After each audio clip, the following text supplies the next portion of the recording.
Hi everyone, and welcome to another episode of the This Kingdom podcast presented by thiskingdom.com with me, Roger, here in the UK, and Abe there in sunny California. Hello, everybody. Hello. And in this episode, we're going to be discussing the new, newly released steelbooks for Star Wars. That all of the classic movies and the prequels have all been re-released in lovely new steelbooks that Abe has been very lucky enough to pick up. Or I've purchased, but I have not picked up yet. I had a long day at the sets, but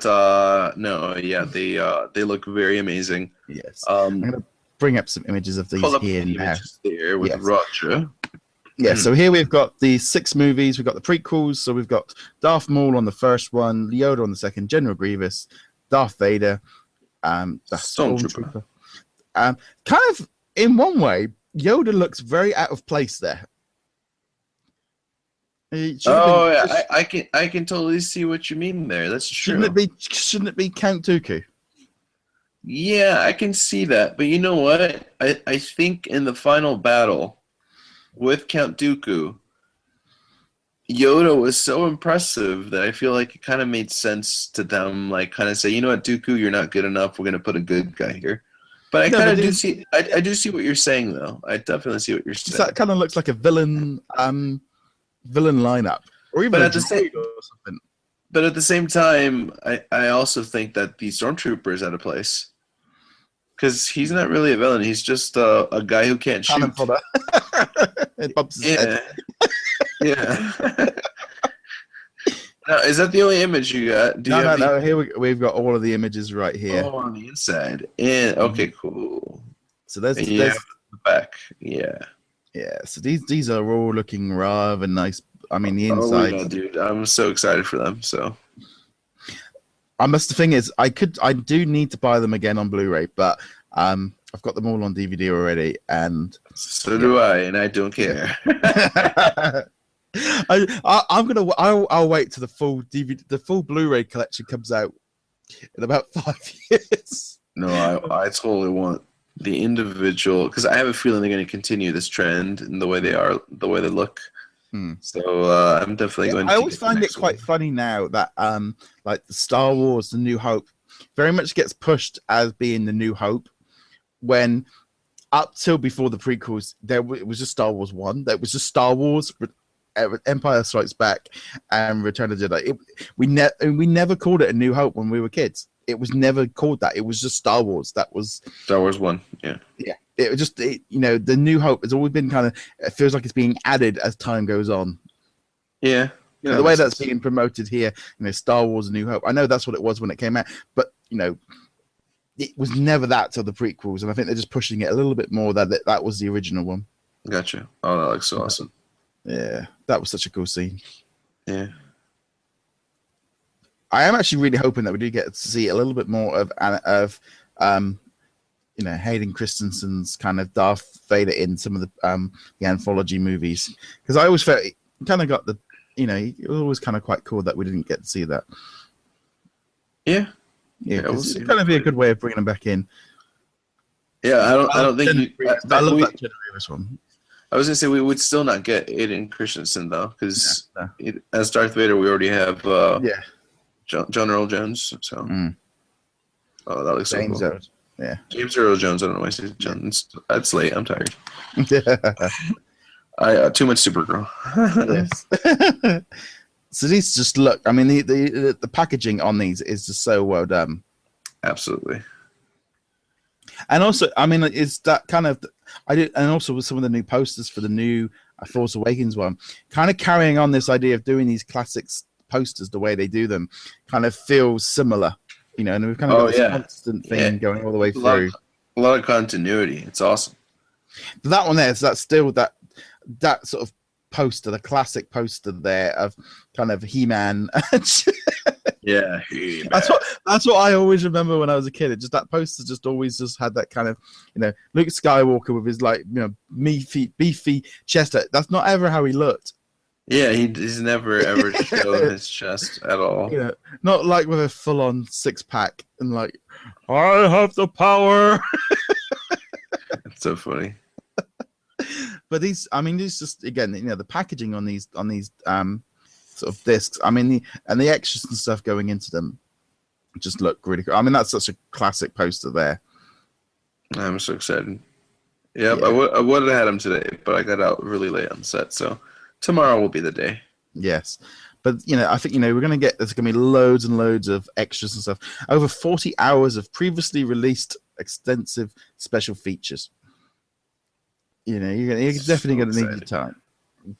So which sort of one movie is the one from that lot that you're going to watch? Are you going to watch them in original order, or are you going to watch them in 1 to 6? Well, you mean original order from release or original order from sequence? Yeah, exactly. Which order? I'm gonna watch 1 through 6. It's just, come on, people who are diehard fans, you don't have to be overly diehard. Oh, the original trilogy. That's the way. Like, dude, it's Star Wars. We got what we got. It's not gonna change. So enjoy it for what it is. You may not like Jar Jar. There's actually people who do. You may not like those droids. Some people do like them. Jar Jar Binks to me I think he is the Ewoks of this generation. Yeah, like the Barney system works from How I Met Your Mother. If you're born before a certain age, Jar Jar Binks is fine. If you're after that age, you don't like him. And there's an article out there that kind of shows that Jar Jar was kind of like clumsy in disguise. Like you see him be all weird, but have you seen him make these acrobatic jumps that he has like a Jedi jump. He has some power. But anyways, we're getting off way on a tangent.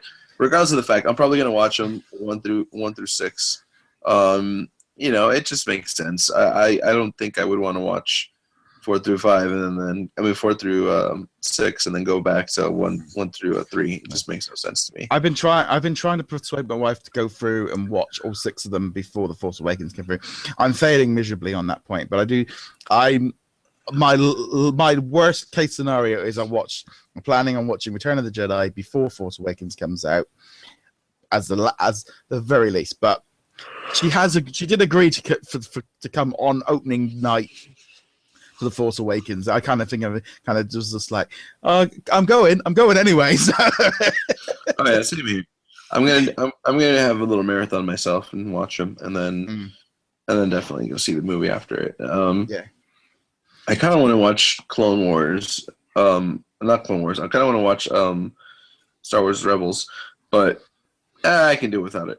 So, well, I've seen Star Wars Rebels Series 1, Series 2. I don't know if it's out here yet, but it's definitely kind of. I think is that kind of thing of going through and refreshing. I think for me, every single time one of the Star Wars movies is on TV, I'll flip it on.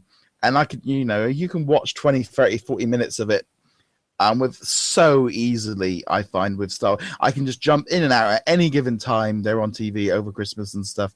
It never matters. It doesn't, my wife will walk in and go, "Are you watching it again?" It's like, well, yeah, maybe. Yeah, they're awesome.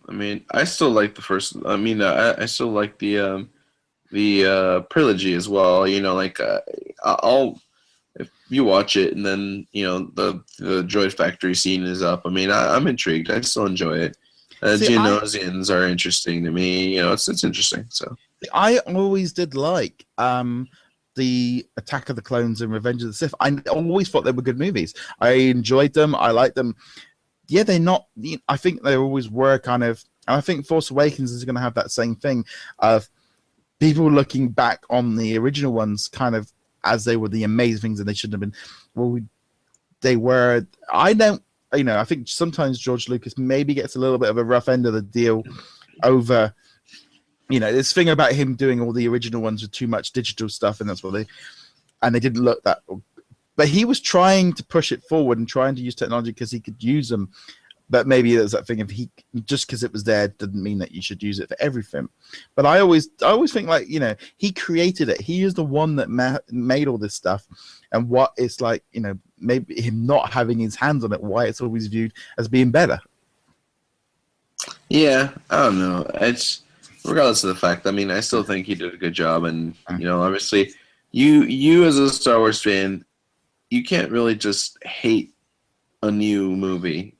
that your creator that gave you this awesome franchise, you can't just hate on him because he gave you a movie and he incorporated new characters that you may have not liked. You know, it is what it is. I enjoy it. I mean, I kind of see the pros and cons, but you know, I take it with a grain of salt. Each movie has it does its job, and I mean, a lot of people didn't like the first movie, but I mean, the you know, episode 1 is what I meant to say.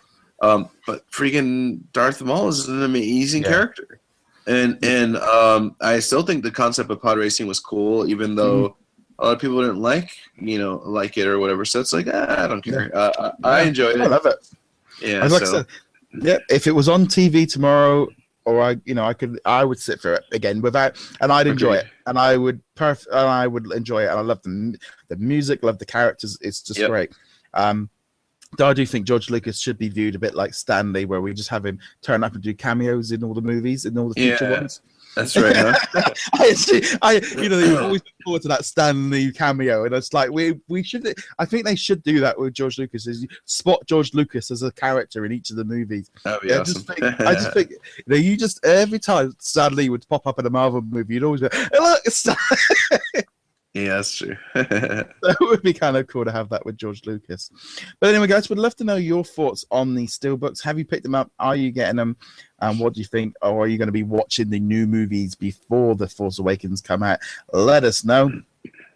Anyway, guys, be sure to hit us up by subscribing on Twitter, Facebook, and we want to give a big thank out to our Patreons, Ethan at sortaapps.com and Magic Band Collectors, and to our other Patreons as well. Big thank you for all your support. And we shall see you guys in the later video. Laters. Yeah. Later, guys. Laters.